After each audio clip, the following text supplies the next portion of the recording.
Dear followers, friends, viewers, are you ready for this descent into Cielo Drive massacre and into the deepest, terrible, disturbing secrets of Roman Polanski? Okay, let's go.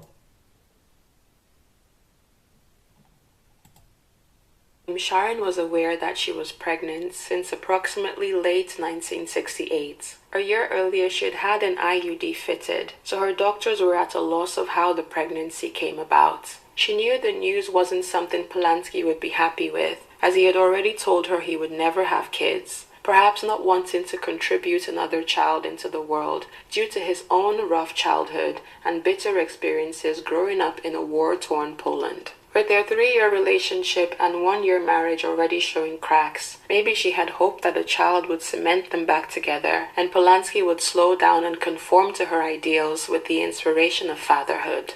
Well aware of her habit of giving in to Polanski's wants, she was afraid he would coerce her into getting rid of it, so she hid it from him. Close friends of hers would later confirm that she kept the news a secret to the point where the procedure would be too late to carry out. Jay Sebring was the one who let her parents know that they were soon to be grandparents before Polanski had the slightest inkling. How she managed to keep the external signs hidden from Polanski was perhaps a testament to the lack of physical intimacy in their relationship at the time. When she arrived in London at their Eaton Place Mews home, they were visited that same week by Michelle and John Phillips. When she ended up in the bathroom on a smoke break with Michelle, while Roman and John chatted in the parlor, she confided in her about the news of her pregnancy. She said that she hadn't yet told Roman, and began to laugh about it. She seemed very happy, very giddy.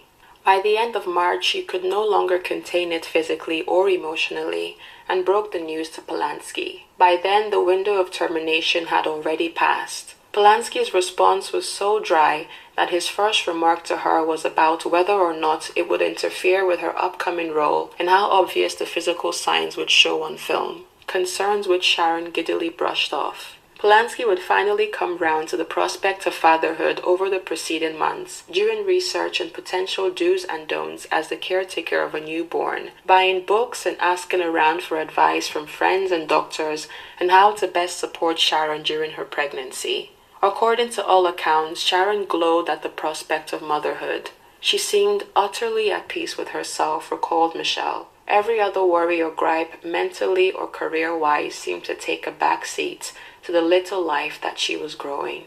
Rehearsals for 13 Chairs lasted a month and the shooting schedule only 6 weeks. The film's European release required from her a couple new scenes, and so director Nicholas Gessner shot those first before anything. He also took several other compromises around her pregnancy, particularly costume-wise, with Sharon masking her belly with props like purses, shawls, or oversized jackets. Her performance in the final cut was a testament to her strained conditions as she battled with morning sickness and mental fog. She would call Polanski constantly, begging him to come visit as she felt apparently lonesome in Italy, but he refused every time, touting work as an excuse. This only made her depressive. When filming eventually wrapped up in the summer, she finally joined him in London. The summer did nothing to improve their relationship, remembered a friend. God knows Sharon tried. She tried almost too much. But he was bored with her being pregnant. He treated her like she was a piece of excess baggage. He was even pointedly cruel to her in front of others at times, calling her a dumb hag and criticizing her whenever she expressed an opinion. And so, in London, she distracted herself with shopping trips to Regent Street and Knightsbridge, picking up things for the baby, immersing herself in preparations, causing her reliance on Polanski to. Final days in London, she engaged in a Queen magazine photo shoot which she was slated to be on the cover of as a scheduled press release for 13 Chairs. She returned to Los Angeles on her own by ship on the Queen Elizabeth II, as she was far too alone to fly. Polanski was supposed to have traveled back with her, but he backed out last minute, choosing to stay back for a while to finish up with some leftover work. Sharon was furious, but there was nothing she could do. He later admitted he really decided to call Victor Lowndes, have a ball, see some girls. To another friend he confided, "I can't stand seeing Sharon blown up the way she is. This pregnancy has made her such an insecure nagging. If I could, I'd wait until she gives birth, then maybe I could go back and find Sharon the way she used to be." It was the last time he would ever see her. After docking in New York, Jay Sebring would quickly arrive to drive her home, and she was back in time to watch the 20th of July moon landing on I'm TV really along. shocked about the behavior. Let me say, it was a shit husband. Your wife, Sharon Tate, so beautiful, was pregnant. And you go to sleep with other women, and you don't take care about your wife. I'm really shocked, and I So he go finally on. got back to her to state that he had asked his friend Frykowski to remain in the Cielo Drive house with her and to expect him home before his birthday in about 2 or 3 weeks, a time frame which coincidentally would fall on Sharon's due date. Word soon got back to Sharon regarding Polanski's philandering with other women, and namely with mutual friend Michelle Phillips, which hurt Sharon 10 times more than if it had been with a stranger. "We knew she planned to divorce Roman," said Patty Faulkner, daughter of Jay Sebring's business partner John Madden. It seemed Sharon, towards the end of her life, had begun to make peace with the fact that no compromise she made would ever appease or change Polanski, nor would her illusions transform their marriage from what it was long enough for her to live with. She similarly confided her plans to Jay Sebring, who had been consistently beside her while also dating Susan Peterson Jay at the time, still donning the promise ring Sharon had given him all those years ago, causing hushed gossip amongst their circle of friends. There was talk that their romance still continued, Kirk Douglas was quoted saying, even that the baby might have been Jay's. But this, of course, was only an unconfirmed rumor. On the 5th of August, Sharon... On August the 5th, she did a party where she invited 25 famous friends, and look what happened. To celebrate this event would be a subject of numerous rumors and later investigations, with allegations that there had been the videotaping of an assault in nature at the events. Rumors of a darker side to the activities the Polanskis engaged in behind closed doors and amongst friends simmered following the tragedy of August 9th. Dennis Hopper would later be quoted by an underground paper saying, "They had fallen into Satan and masochism and beast, and they recorded it all on videotape too. The LA police told me this. I know that 3 days before they were killed, 25 people were invited to that house to a mass whipping of a dealer from Sunset Strip who had given them bad." Tales of videotapes discovered after August 9th. You can see she was 8 months and half pregnant, and it's really incredible that this photo has been snapped few hours before being slaughtered. The 8th of August, Sharon woke up and had a morning swim. Polanski called to inform her that he would be home on the 12th of August.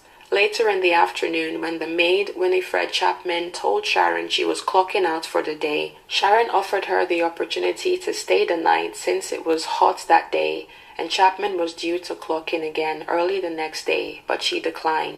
These are the victims. Of course, in the center, Sharon Tate, who was only 26, was 8 months and half pregnant. Then her baby, according to the autopsy, her baby, when Susan Atkins slaughtered her and threw her baby out of her womb, the baby was 8 months and half. survived for 19 minutes out of the womb of Sharon Tate. So he was a born baby. And in fact, then there was their funeral and the baby was called Paul Richard Polanski. On the left, you can see Frykowski, a friend of Roman Polanski, and then on the left, on the right, the man is Jay Sebring, the most famous hairdresser in Hollywood. All the male celebrities wanted to have a haircut by Jay Sebring. Jay Sebring, one of the greatest love of Sharon Tate. After Roman Polanski, her historical boyfriend, Jay Sebring, and the last one was Abigail Folger, who was only 25, who was the girlfriend of Frykowski.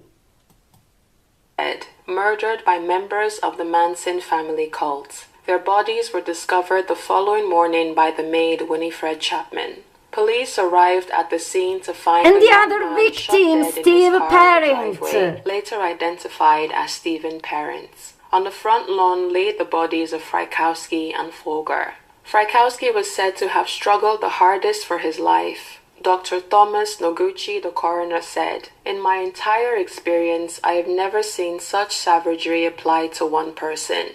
Thanks to the Catholic Church, who recognized Paul Richard as a born child, and they baptized him even if he was dead, according to the autopsy, the baby lived out of the womb 19 minutes, so he was a born child. So this is their tomb. Sharon Tate was buried in the coffin with little Paul Richard in her arms. Requested a closed casket. The only person to view her body after it was placed in the coffin was her father.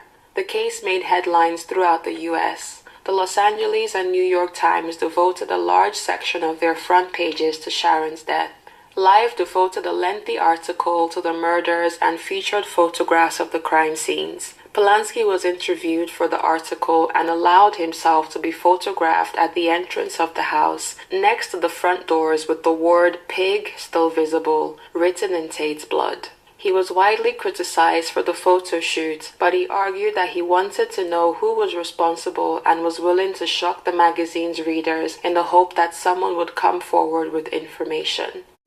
If you want to know more about Cielo Drive Massacre, all the horrifying details, and you want to see all the corpses of the victims uncensored in Claire, I suggest you to watch my previous documentary about Cielo Drive Massacre, the horrifying details, and you can see all the images, all the dead bodies, slaughter of the victims, uncensored.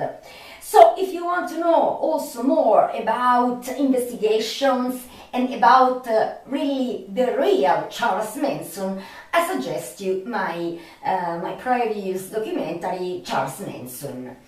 And now we must talk about what I've just made you see before, because I want to remind you that we arrived at the point that Charles Manson was a criminal, as stated by himself, and he told his true story in the documentary, in the Testament documentary, Charles Manson Final Words, shot in 2017 before his death, as testament, in which he had been swearing for all his life to be a criminal, to have done almost all the crimes but he was innocent about only 2 crimes.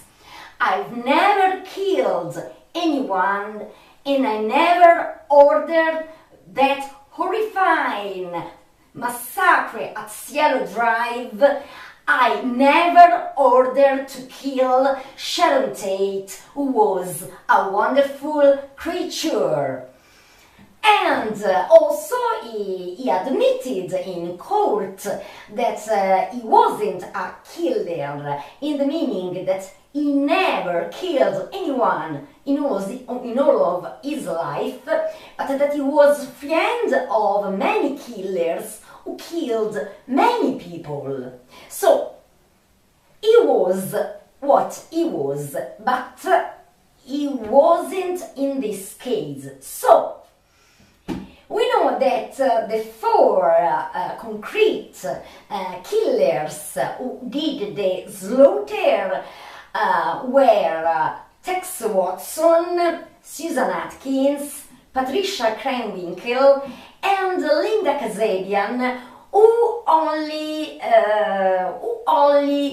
stood as a guard at the gate of Cielo Drive, looking if somebody was coming, and advise her criminal partners. But now, the question that has been tormenting many people for almost 50 years is: who was the mastermind of Cielo Drive Massacre? Who really wanted Sharon Tate, who was 8 months and half pregnant, dead? Of course, you must know that when a woman whose wife is murdered, the first suspect is always the husband.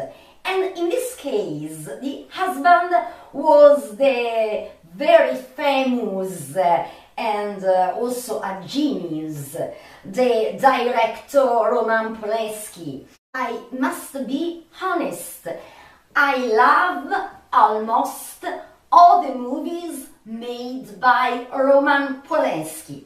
So I want to distinguish Roman Polanski as genius, because he is a genius 1000%, from the persona Roman Polanski, as I showed you in this brief video, and then after this introduction I immediately return to my personal computer to make you watch all the creepy videos really about Cielo Drive Massacre, and also the terrible, disturbing secret of Roman Polanski.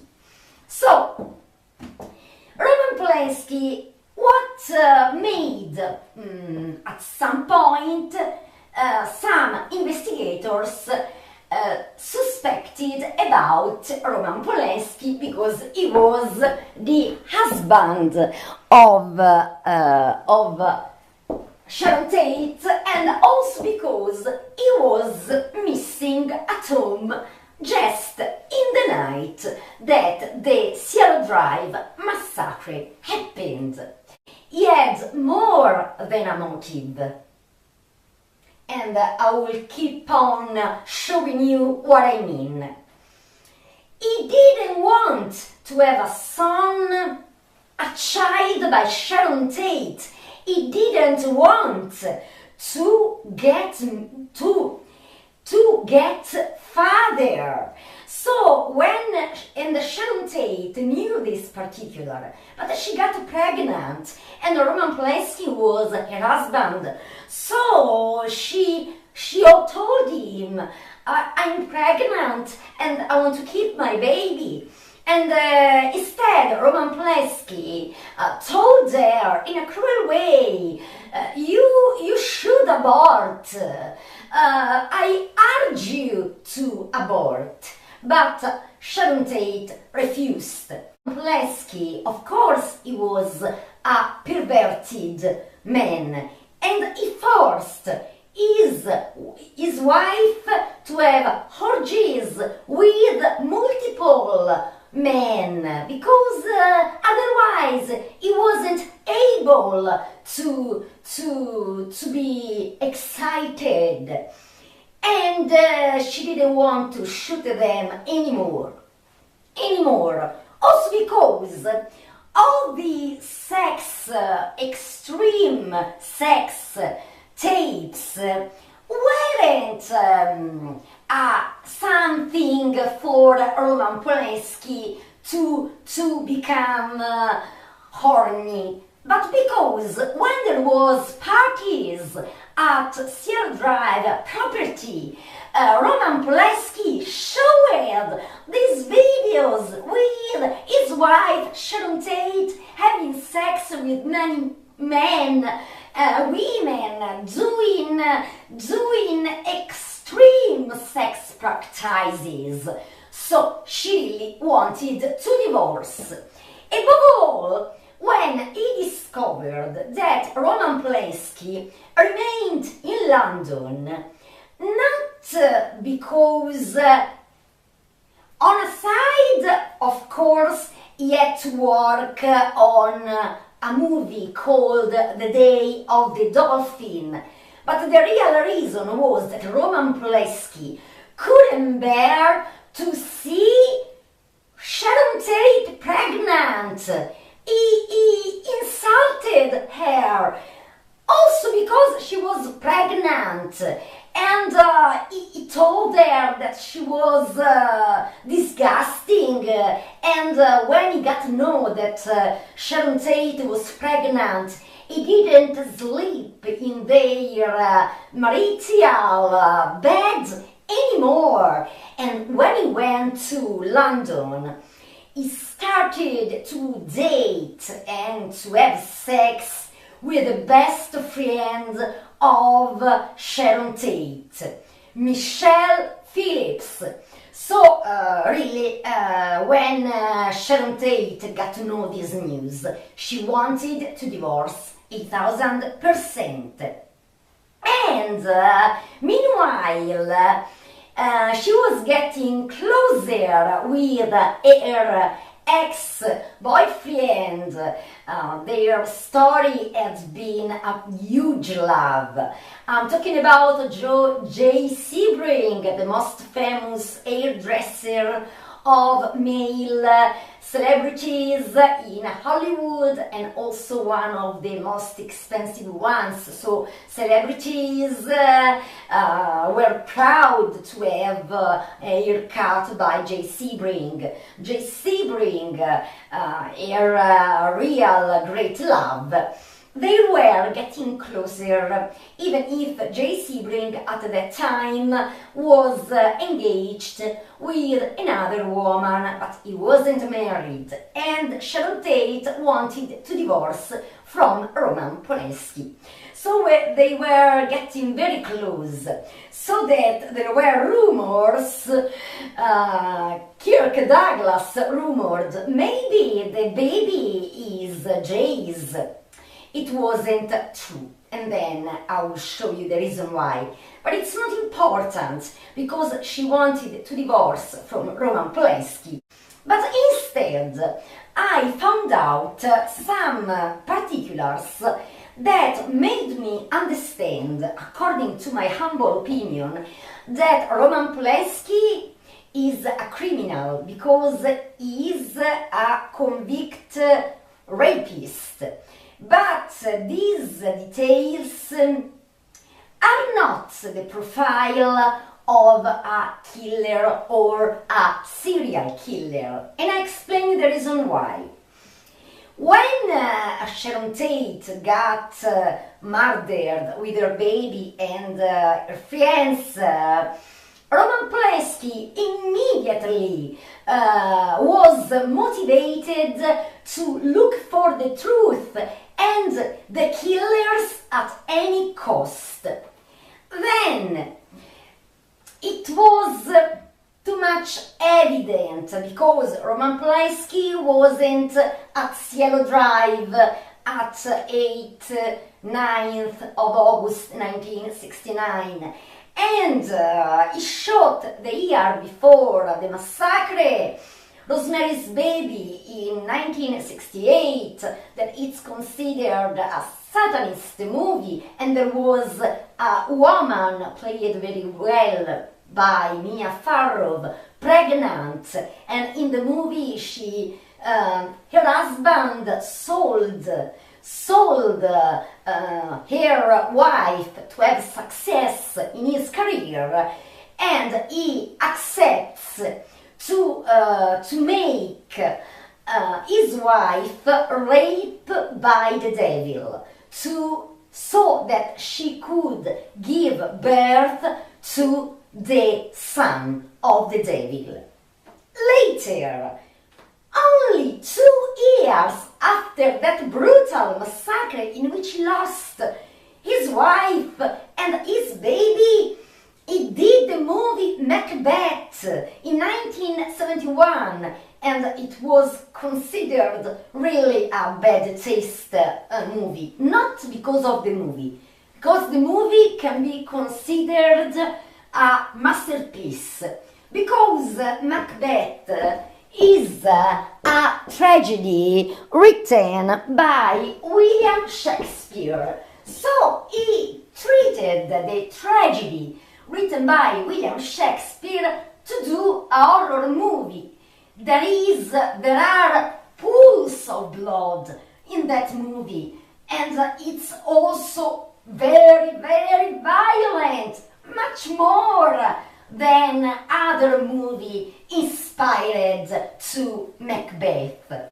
He had been attracted for all his life by young girls about 13 years old. Is he kidding? Soon I will show you how he justifies himself when he was 50 that he didn't like girls who were, think about, he was 50, girls who were 18 years old, because there are few women that when they are 18 are virgin. Instead, I like that innocence that it's easier to find in girls about 13, 15 years old. What is he kidding? Was he kidding? He was a perverted. He was a maniac. And in fact, he was condemned to jail in the United States after the horrifying rape of the teenager model Samantha Jamer. And then I will explain you better. So he is a convicted rapist, and he didn't repent at all because he thinks that it's normal. And he will state something really horrifying about all the people of the world in his perverted mind. The greatest perversion, and many others, I want that the videos talk by themselves. He was more close to be a pedophile than to be a killer, a serial killer.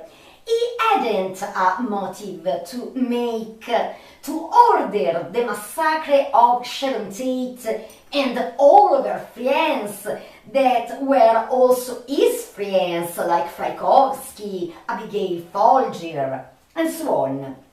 Then he had been at least honest and sincere at the beginning of the relationship with Sharon Tate, because he told her, I'm not a man who can live in monogamy. Men, at least me, I need to have sex with more women. So I will be your husband, but I will always be unfaithful. So, in this case, he was honest. So, if Sharon Tate didn't want to see him anymore, I'm sure that Roman Polanski would have given her divorce. These were the exact words by Sharon Tate. I told him that I'm expecting his child. He has said that he doesn't want to father a child and protested. I told him, you can do anything, it's my child, I'm going to keep it. So, poor Sharon Tate. Macbeth, released in 1971, there are controversies. If I was Roman Polanski, I could never shoot a movie like that. After 2 years that your young, wonderful wife Sharon Tate had been brutally slaughtered and Susan Atkins slaughtered her and pulled her baby out of her womb, throwing him on the ground. Because in this movie there is many critics, journalists stressed the explicit violence in the movie to the murder that reminds very much the murder of Sharon Tate, killed when she was 8 months and half pregnant. Polanski never accepted the claim. Because in this movie there is the rape and the witches who did black magic and that they use a rope that he was almost identical to the rope used by the killers to tie by the neck Sharon Tate and Jay Sebring when they had been hung before being massacred later. So really, according to me, unacceptable. But and then there is Lady Macbeth's nude sleepwalking scene.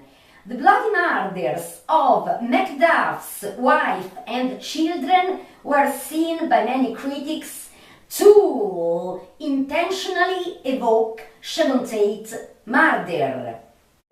Sharon Tate was deeply, truly, madly, deeply in love with Roman Polanski.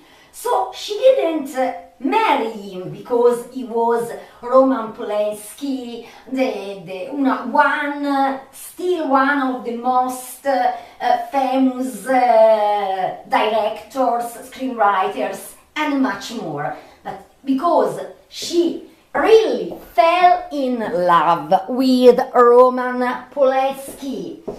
So then she vented with her friends that Roman Polanski was doing mistreatments to her and forced her to this. This is the account by the friends, but there are also many witnesses, and also I go on. Roman Polanski said Sharon Tate forced her to take drugs and participate in orgies and extreme home sex videos to satisfy his perverted fantasies. And these videos were later played for his friends at parties. In the sex tapes, there were sadomasochist porn movies. and she was forced to do orgies. And Sharon vented with her friends that Roman imposed her sexual scenes. He was bringing three other girls to have orgies and sex with Sharon Tate and him in their marital bed. And she couldn't bear it anymore. And meanwhile, she also discovered a secret tape in which she saw Roman Polanski having sex with another woman in their marital bed when she was away. So, Sharon Tate was totally in love with Roman Polanski, even to accept that Roman Polanski ruled her whole life. Sharon Tate's friend Joanna Pettet told that Sharon confessed her that Roman ruled her entire life. He told her how to dress, which makeup he liked. He preferred her without makeup. The director refused to sleep with her when he discovered that she was pregnant with his son and suggested her to abort.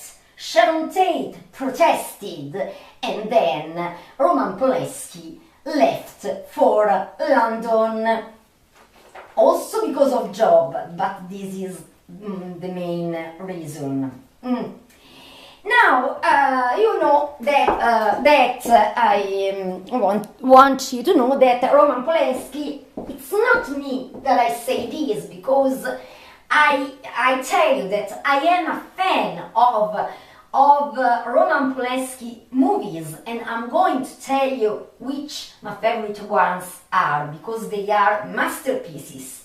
But I think that as persona is really with no moral, no ethics. He didn't repent about, because this is for sure, and he also stated in the interview that in few minutes I'm going to show you. He doesn't consider himself a rapist. It's normal to have sex even if there is the possibility with girls who are 12. This was a perverted maniac. And you must know that he was condemned to, in the beginning, to 50 years of prison for the horrifying rape of the model who was only 13, Samantha Jaenier, because he raped her and he also sodomized her. He had been violent and he also raped her, making her take drugs and alcohol. So many charges. He was condemned to 50 years of prison. Then they told him that he had to go in jail for 20 years. But Roman Polanski escaped from the United States, in which he still wanted. And finally, even if he's 91, he will go to trial because he has been accused of another rape happened in 1973 with another little girl. I'm sorry, because this trial should start on February 2025. Instead, the trial has been delayed on August 2025. So, Roman Polanski will go to trial 1000% on August 2025. and he would be 92. So, little justice. But I want to remind you that he debuted with the Corto in 1955, Rower. Then in 1976, Dance of Vampires, in which the main female protagonist of the movie was Sharon Tate.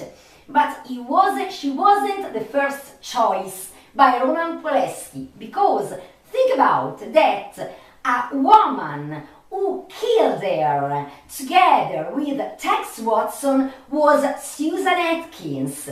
Susan Atkins was a Satanist. She was a bad person, but she was an actress too, because she was pretty. So when there was the audition to choose the main female protagonist with the red wig in Dance of Vampires, the first choice of Roman Polanski maybe was really Susan Atkins. But then the staff, the management told him, look how much gorgeous is Sharon Tate, no compare, take care. And in the end, Roman Polanski chose Sharon Tate. But when then later the psychopath Susan Atkins, who joined the Manson family, this was the protagonist of that movie, and that she had got engaged with Roman Polanski and then she got married, she had all this hate towards her and no pity for her and her baby when she was in front of her. 1968, Rosemary's Baby, played in an excellent way by Mia Farrow, playing the role of Rosemary. There was also Sharon Tate in that movie, a little part, who played the role of a party girl. And as I told you, Anton LaVey did the script for the satanic rituals and so on. And think about that Rosemary's Baby, Roman Polanski got the second Oscar nomination. Then in 1971, Macbeth, considered, I think that it's a masterpiece, but it has been considered too much violent if compared to Shakespeare's tragedy. And I liked very much this movie. About in 1973, he shot a movie that it was a kind of Alice in Wonderland by the novel by Lewis Carroll, and it was shot in Amalfi, Italy, and the male protagonist was a myth, Marcello Mastroianni, in this movie. Then another very great movie. In 1974, Chinatown. This movie got 11 Oscar nominations, and there were 2 sacred monsters to play in this movie, Jack Nicholson and Faye Dunaway. Then another masterpiece in 1988, Frantic, with Harrison Ford, and the soundtrack was by the mythical Italian Ennio Morricone. Then in 1994, a movie that was an Italian and French movie. And in this case, Roman Polanski played very well. The movie was called Una pura formalità, and the director was Giuseppe Tornatore, with the incredible Gérard Depardieu, Sergio Rubini, and Roman Polanski, who played very well the part of the police commissioner. Then, one of my favorite ones ever. In 1994, Death and the Maiden, with an incredible Sigourney Weaver, Ben Kingsley, and Stuart Wilson. Then I discovered that he was also the director of one of the most important singers in Italy, Vasco Rossi. Roman Polanski was the director of the video clip Gli Angeli of Vasco Rossi in 1996. And then in 1999 I went to the cinema to see The Ninth Gate with Johnny Depp. Then the masterpiece. In 2002, The Pianist with a sacred monster, one of the greatest actors ever, Adrien Brody. And this movie won the Golden Palm at Cannes Festival and also won 3 Oscars. And Roman Polanski won his first Oscar as Best Director. And then Adrien Brody won the Oscar as the main male protagonist. And he couldn't go at the night of the Oscar in Los Angeles because he was wanted. The police could arrest him even in the theater of the night of the Oscar. So Harrison Ford took his Oscar for him, and then there was a ceremony in Paris where he received the Oscar. In 2005, Oliver Twist, and about in 2010, a very great movie, The Ghostwriter with Ewan McGregor and Pierce Brosnan. And then one of my favorites ever, 2011, Carnage with Jodie Foster, Kate Winslet, Christoph Waltz and John C. Reilly. And now let's go into this horrifying descent into hell. 1966 on the set of the film The Fearless Vampire Killers, directed by Polanski. Roman and Sharon fell deeply in love and were married in January 1968 in London. But the marriage had many issues, most notably Polanski's many infidelities. Roman had told Sharon before they wed that he could not be faithful and not to try to change him. Sharon learned that she was expecting just before she and Roman moved to Cielo Drive. A year into her marriage, despite her agreement not to try to change her husband, she was struggling. Allegedly, she found a home movie of Roman and another woman having sex in their marital bed. She considered ending the marriage at that time, but when she discovered she was expecting, thinking the news would wake her husband up, she told Roman. His response was apoplectic. Yet Sharon ultimately chose to stay with Roman and have her baby, despite his lack of enthusiasm.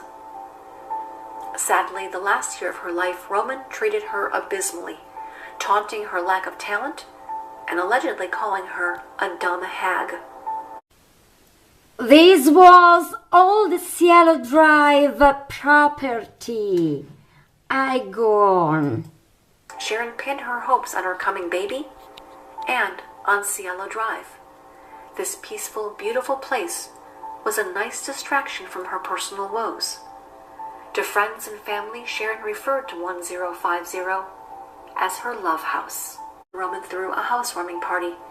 Approximately 100 guests came, including Warren Beatty, Steve McQueen, Peter Fonda, his sister Jane and her husband Roger Vadim, Nancy Sinatra, and Tony Curtis. 3 members of the band the Mamas and the Papas were there, and other friends of the Polanskis, including hairstylist Jay Sebring. A friend of Roman's from Poland, Wojtek Frykowski, also attended the Polanski's housewarming party with his girlfriend, Abigail Folger. Abigail was a former debutante, the daughter of the heir to the Folgers' coffee fortune. This was Sharon Tate with Jay Sebring, her best friend and ex-boyfriend, who supported her for all her pregnancy, and there were rumors that she was going to divorce from Roman Polanski and then she could get engaged with Jay Sebring again. These were rumors, but I believe that this could have been possible. Also frequently visited. Sharon and Jay dated before she met Roman, and they remained good friends. Jay Sebring was one of the most talented hairstylists in Los Angeles and cut the hair of the film and the music industry's leading men, including Steve McQueen and Jim Morrison. Jay graciously accepted Sharon's breakup when she and Roman began dating, and in fact all three became good friends.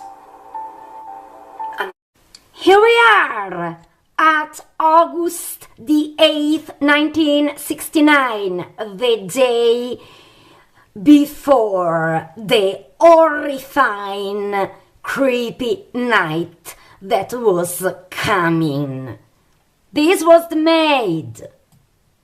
And that day, Sharon asked Winifred if she would prefer to stay over. It was so terribly hot, and Sharon knew that Miss Chapman didn't have air conditioning in her home. But Winifred declined, to her eternal gratitude. At 8:30 in the morning, a handyman arrived to paint the nursery. He stayed several hours, leaving a window open to air out the fumes. The screen was in place. At 11 a.m., Roman phoned Sharon. At noon, gardeners Tom and Dave, brothers, arrived. They mowed the lawn and groomed the hedges. Sharon planned to host her shower outside if temperatures cooled. While they worked, Winifred continued cleaning the house. Sharon's new puppy and Gibby and Wojtek's Dalmatian had been scampering about the place, leaving paw prints on the white farmhouse door. Miss Chapman washed the door down with soap and water during the noon hour. At 12:30, Sharon's friends Joanna Pettit and Barbara Lewis arrived for lunch. Gibby and Wojtek joined them, as did Winifred. It was a long, leisurely meal. They arrived at approximately the same time as the delivery. Within a few moments, both Gibby and Wojtek returned. Early in the evening, Sharon's younger sister Deborah called and asked to come over, but Sharon declined as she was tired. The four, Sharon, Jay, Wojtek, and Abigail, spent the evening at home, followed by a late dinner at El Coyote, the Mexican restaurant on Beverly Boulevard. They arrived back at Cielo Drive shortly before 11 p.m. Many told you that the first victim of the fourth of the Manson family was Steve Parent, and that's true. But few people told you about what really happened to Steve Parent before being brutally murdered. I go to that night. Only residents at Cielo Drive that summer. There was one other person living on the property. William Garrettson was 19, from Ohio, and lived in the guest house. He met property owner Rudy Altabelli the previous spring, and Altabelli invited Garrettson to stay in the guest house and work as the caretaker. For his services, he was paid $35 weekly, and his responsibilities included caring for Altabelli's 3 dogs. That Friday night, Garrettson hitchhiked down to the Sunset Strip. He purchased a TV dinner from Turner's drugstore, plus a Coke and a pack of cigarettes. He walked around for a while, then started back toward Benedict Canyon. He was picked up hitchhiking by a group of female hippies who dropped him off at the gate to 10050 around 10 p.m. Around 11:30 p.m., there was a knock at Bill's door. An acquaintance, Stephen Parent, came by carrying a clock radio. He needed extra cash and hoped to sell a Sony AM/FM Digimatic clock radio. Steve brought it with him when he stopped by to see Gerritsen, hoping the 19-year-old would be interested. Bill declined to buy the radio. They sat talking and sharing a beer. Then Parent borrowed Bill's phone to call another friend, still hoping to unload the radio. According to Gerritsen, after the call, Steve unplugged the radio, said goodbye to Bill, and left the caretaker's cottage. He walked out to his car. His father's 1966 A. So Steve Parent entered Cielo Drive's property, but William Gerritsen, the caretaker of Cielo Drive's property, refused to buy that great alarm clock radio. And then we know that Tex Watson, the first victim of Tex Watson fury, had been Steve Parent, who was only 18. And here we see also Susan Atkins, Patricia Krenwinkel, and I go on. Tex Watson, Susan Sadie Atkins, Patricia Katie Krenwinkel, and Linda Kasabian. Stephen Parent was driving toward the gate as the four lay in wait. He paused to open the button for the gate, and there was assaulted by Watson. Steve Parent was shot 4 times and slashed with a knife. The killers pushed the car aside and approached the main house. The murders at Cielo Drive have been written about and discussed at length. Bring Abigail Folger, Wojtek Frykowski, and Sharon Tate were terrorized, assaulted, and brutally murdered. Sharon's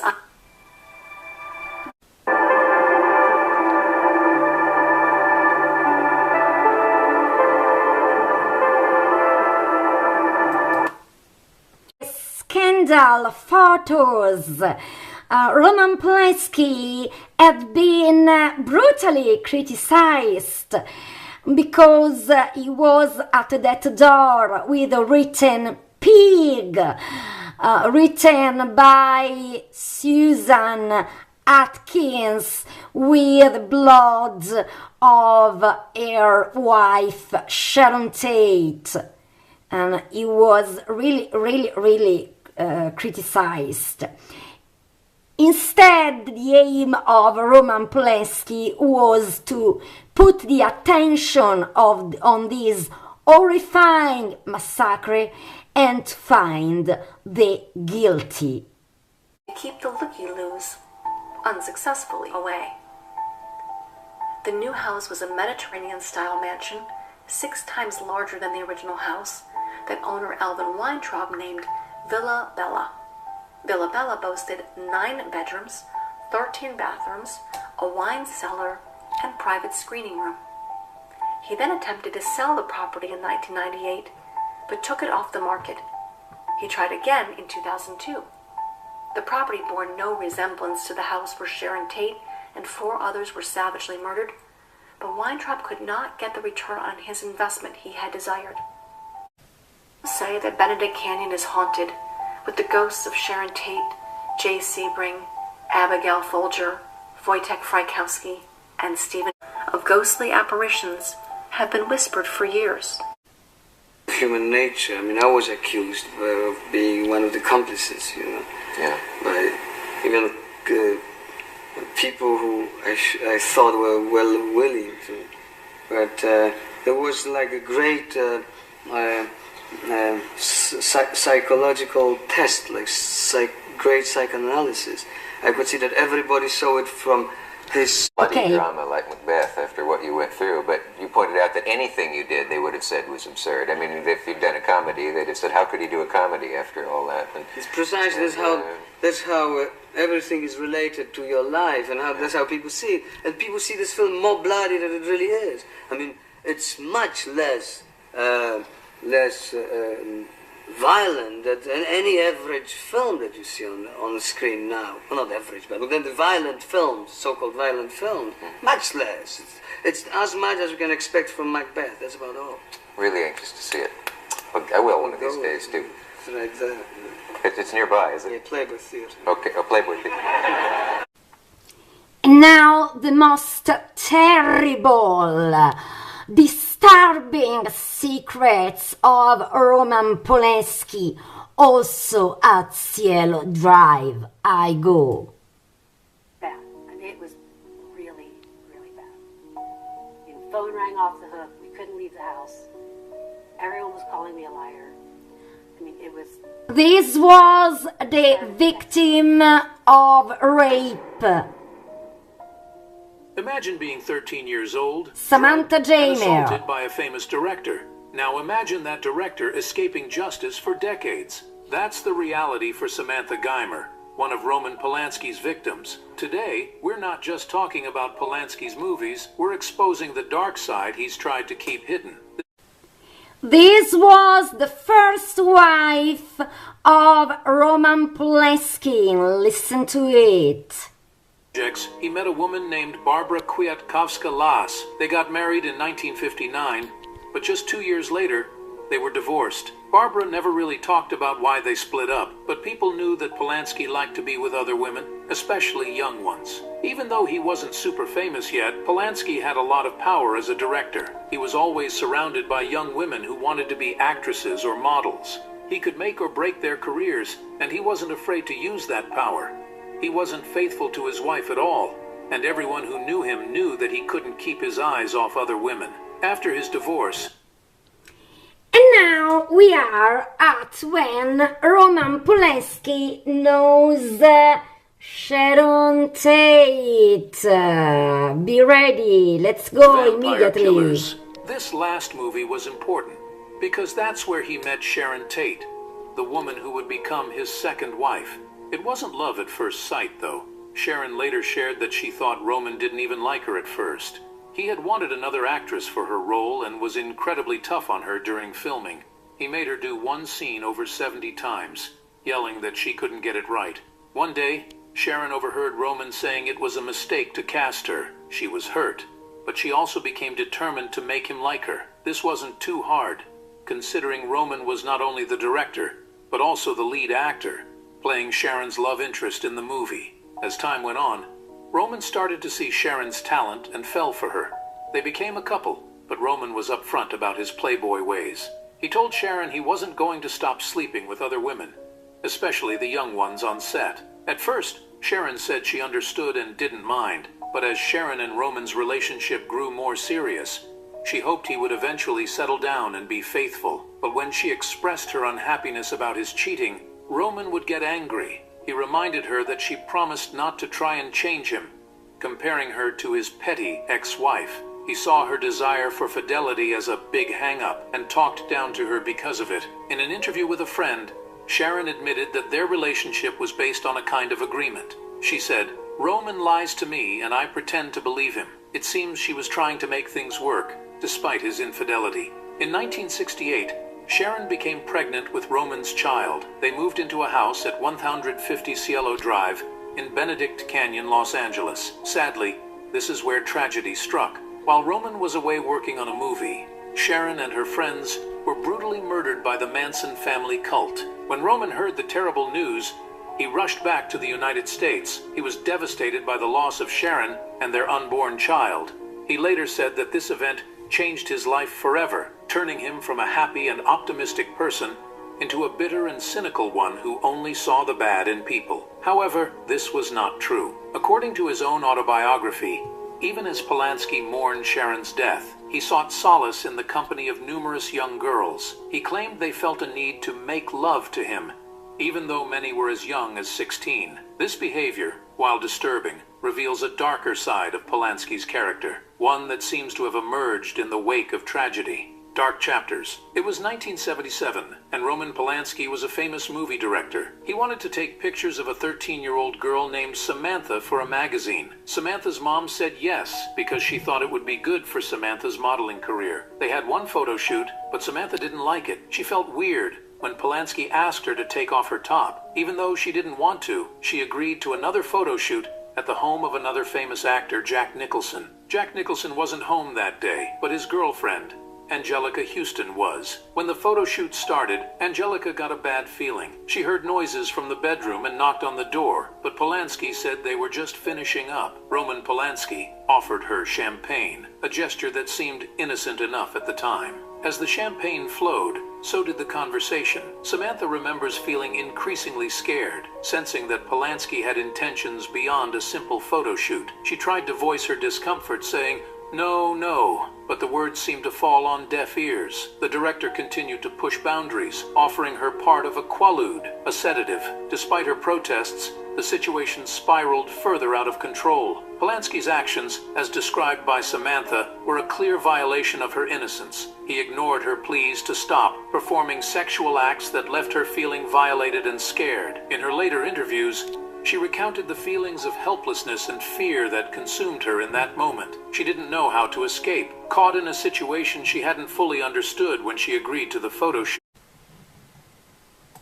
Jay Rittenband had a different plan in mind. Unbeknownst to Polanski, Rittenband had privately expressed his intention to disregard the plea bargain and sentence the director to a staggering 50 years in prison. The news of the judge's change of heart reached Polanski through his friend, screenwriter Howard E. Koch, leaving him with a chilling realization. He was facing a far harsher punishment than he had anticipated. Faced with the looming threat of a 50-year sentence, Polanski made a fateful decision. He confided in his friend, producer Dino De Laurentiis, "I've made up my mind. I'm getting out of here." On January 31st, 1978, just hours before his sentencing hearing, Polanski boarded a flight to London. Polanski was scared. He didn't want to go to jail for that long, so he decided to run away. He went to France, where he was safe because he was a French citizen. In 1979, Polanski gave a controversial interview with novelist Martin Amis, in which, discussing the case, he said, "If I had killed somebody, it wouldn't have had so much appeal to the press, you see? Judges want to fuck young girls. Juries want to fuck young girls. Everyone wants to fuck young girls." Years later, in 1988, Samantha Gailey the ceremony in Hollywood. He received a standing ovation from the audience anyway, and Harrison Ford accepted the award on his behalf. Polanski later received the Oscar at a special ceremony in France. In 2004, Polanski extradited from Poland. Eventually, they were able to film in Paris thanks to new tax credits. Finding the right actors and getting enough money to make the movie was also a challenge. Polanski needed a famous actor for the lead role to attract investors, but it was hard to find someone who fit the part. They also had to make the movie in English, so it could be sold worldwide, which made casting even more difficult. Despite these challenges, An Officer and a Spy premiered at the Venice Film Festival and won a big award, but it also caused a lot of controversy. Many people were upset that Polanski, who was still facing accusations for his past crime, was making a movie about injustice. Polanski even compared his own situation to Dreyfus's,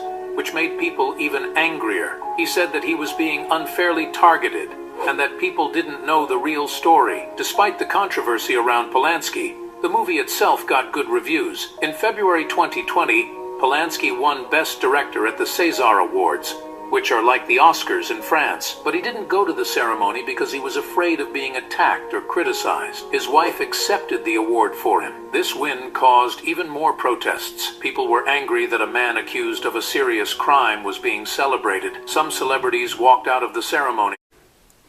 And now, passages from the most shocking interview given by Roman Polanski. He will say something unhearable, and he even tells you the rape of Samantha and is unacceptable justification. I go on. This is really strong and shocking. Be prepared. Would you like me to tell you? I want to know what happened that night. But you want the nitty gritty? I don't want the nitty. I don't want the nitty gritty. That was the last thing I want. It wasn't night. It was an afternoon. It was. I was about to make a series of photographs of young girls of that age for a French magazine called Vogue Homme, and I found it quite an interesting enterprise because I like the girls of this age, and because the girls of that age for some reason like me. And just it went a little bit too far, one of those on the session with this girl. And it happened one afternoon when I was, after I photographed her. The next day, or day after, I was stopped at the lobby of the hotel where I was staying in Los Angeles by a man who identified himself as a Los Angeles policeman. I was then booked, and the proceedings started.